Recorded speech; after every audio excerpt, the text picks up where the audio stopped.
In this video, we are going to talk about the government assumes that the economy will no longer grow throughout this year. So before starting this video, please like this video and subscribe to our channel for future updates. Let's start. The government assumes that the economy will no longer grow throughout this year.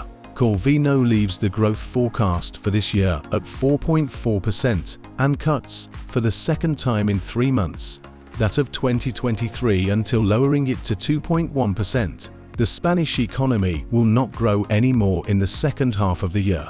This is what the first vice president of the government and minister of economy, Nadia Calviño, assumed yesterday, pointing out that the gross domestic product (GDP) will rise by 4.4% in 2022, and confirming that the Spanish economy, like the European economy, is undergoing a notable hiatus. It is a pure arithmetical calculation, with the accumulated growth that we already have in the first and second quarters, for the year's GDP to remain at 4.4%. The rebound for the rest of the year has to be approximately zero. Angel Talavera, an economist, explains to this newspaper, head for Europe at Oxford Economics. With 2 quarters of data already known, you have a lot of information about what the growth of the entire year will be.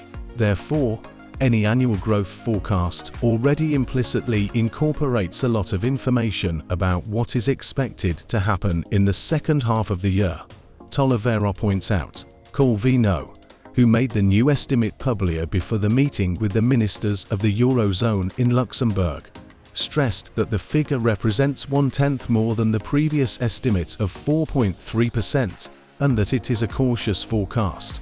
The indicators and data we have through September could allow for an even larger upward revision, he added. But the truth is that the macroeconomic framework on which the general state budgets were based assumes that zero growth in the second half of the year, and for next year. In addition, the government estimates that the economy will advance by 2.1%, which is the second negative review in just under 3 months. The initial figure was 3.5%, but in July the vice president lowered it to 2.7%, that is, by 0.8. If the additional 0.6 from yesterday are added to this, the result is 1.4 percentage points. Even greater was the reduction that was applied to this year's growth, which reached 7%. All result, without a doubt, of the economic consequences that the invasion of Ukraine by Russia is having, and that is causing a global slowdown, but also the lower recovery capacity of the Spanish economy, which has fallen behind the Eurozone, and the degree of absorption and development of European funds. The executive's forecasts for this year are in line with those of the Organization for Economic Cooperation and Development, which last week already pointed to 4.4% for this year. For the next one, however, the body led by Matthias Cormann points to a 1.5% advance, significantly below the 2.1% of the executive. In these same estimates, the OECD predicts that Germany will even enter a recession next year, an unequivocal sign of the complicated economic moment.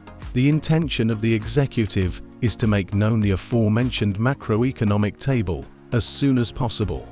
So much so that the objective is for the Council of Ministers to approve it today together with the budget bill, and all of this to be made public at the press conference later.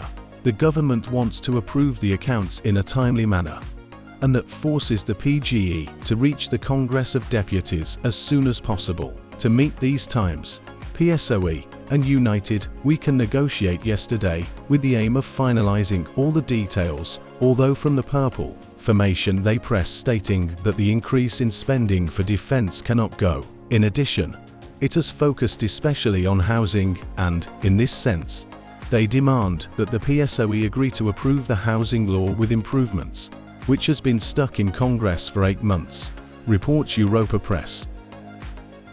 So that's all for today's video. If you like our video, don't forget to subscribe to our channel and hit the bell icon.